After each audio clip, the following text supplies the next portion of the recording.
Now we talk about treasury bills market, the second subcomponent, which offers short-term investment opportunities up to 1 year. And they are useful in managing short-term liquidity.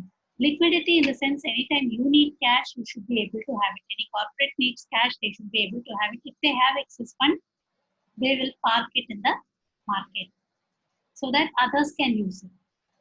Usually, treasury bills are sold through auction 91 day, 182 day, or traded through auctions 182 day, 364 day, 14 day treasury bills. We don't have 365 because it is less than a year. 91 day are not self-liquidating in the sense genuine way. Trade bills में क्या होता है? When the time is over, when they are mature, you can encash them. But these are not that way. Although the degree of liquidity is higher than that of trade bills, if we are to arrange for short-term financial instruments according to liquidity, the descending order would be cash, all loans, treasury bills, and commercial bills. Now, before we proceed, what is a treasury bill? Treasury bills or T-bills are promissory notes issued by the government of India with a promise to repay on a later date. I hope you understand that, right? And then, sorry, I removed this annotation.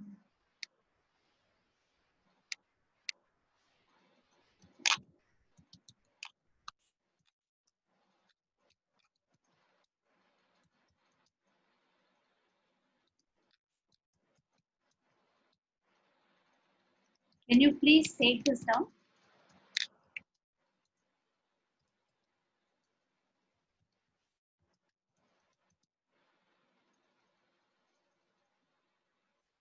This is what a treasury bill means. Exactly, which is issued by the government of India. So now we will proceed.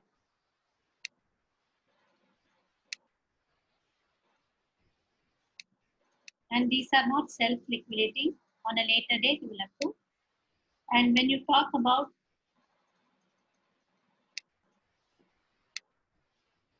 treasury bills are highly liquid because they are issued by the government of India and hence there is a repayment guarantee. And since it is, and because the central bank of the country is always willing to purchase that at a discount. Government of India issues it, central bank purchases it. Therefore, government is the borrower for short term and RBI lends to the government. Unlike ordinary treasury bills, ordinary trade bills, treasury bills are claim against government. They do not require any kind of further endorsement or acceptance. And therefore, it is a very secured instrument by nature. And their, the qualities or features of treasury bills are, they are of high liquidity. They have high amount of liquidity. You can encash them at the said value. And there is no risk at all. We call it as credit risk. Risk of default is called as credit risk. Assured yield, it is readily available, and then it is the transaction cost is very low, and eligibility for inclusion in statutory liquidity ratio, and negligible capital depreciation also. And you don't have capital depreciating. The entire amount is stable. That is what we say. So I hope this is clear. Now proceeding with what we are talking. Types of treasury bills, ordinary treasury bills and ad hoc treasury bills. Ordinary treasury bills are issued to the public and the RBI for enabling the government to meet the needs for supplementary short-term finance. As I said, this is an non-inflationary source of finance because whatever is money is in the economy, that is being borrowed and lent. So there is no additional source of fund coming in. Treasury bills also are known as ad hocs in short, and this has been discontinued through the signing of two agreements between the government and the RBI. The instrument of ad hoc treasury bill and the system of issuing it were introduced in India in 1937. And the government shall maintain with the RBI cash balance of not less than rupees 50 crore on Fridays and rupees 4 crore on other days.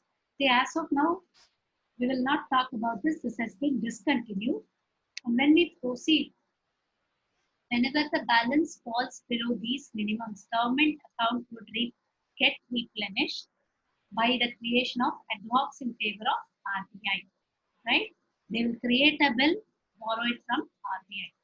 And then government issued these bills to replenish their cash balance. They also provide a medium to the state governments, semi-governments and foreign central for their temporary issues. Now I'll also tell you what exactly you need to be focusing on. There is also 182 days treasury bills. We'll quickly go through this. With a minimum, with a view to widening short-term money market, we are providing more outlets. It is an additional outlet, 182-day bill, and then it is used to be sold in the market by RBI in auctions, which were monthly in the beginning, and then they were made fortnightly every 15 days from July 1988. And then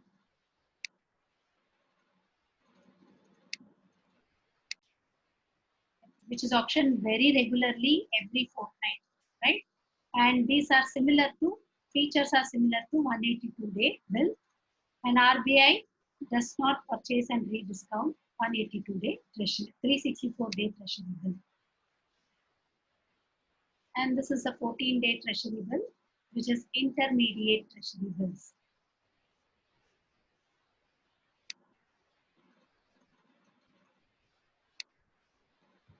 So when we talk about the summary of treasury bills are available for rupees 25,000 and in multiples of rupees 25,000 because it is also issued to the public. Treasury bills are issued at a discount rate and are redeemed at par. In the sense, if the bill is, and whatever is the in between, that is the revenue for the district, for the government. I'm sorry, RBI.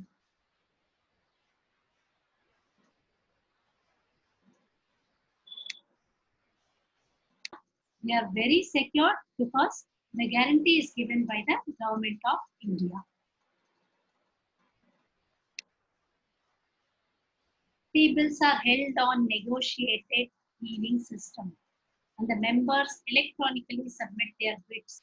They are sold at discount and redeemed at par value. If the bill's value is 1 lakh, par value is 1 lakh, it may be sold at 90,000. So that 10,000 is the yield.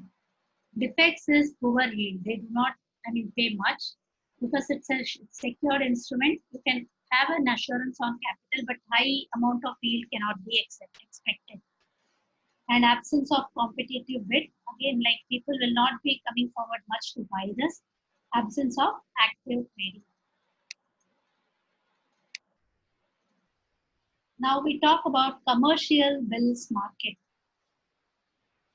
Commercial bills market is your bill of exchange. It's a tripartite agreement wherein drawer, drawing, and paying. It is a trade bill basically. So it provides working capital funds for any commerce, industry, manufacturing units, etc. through cash credits, overdraft, and purchase and discounting of bills. So now,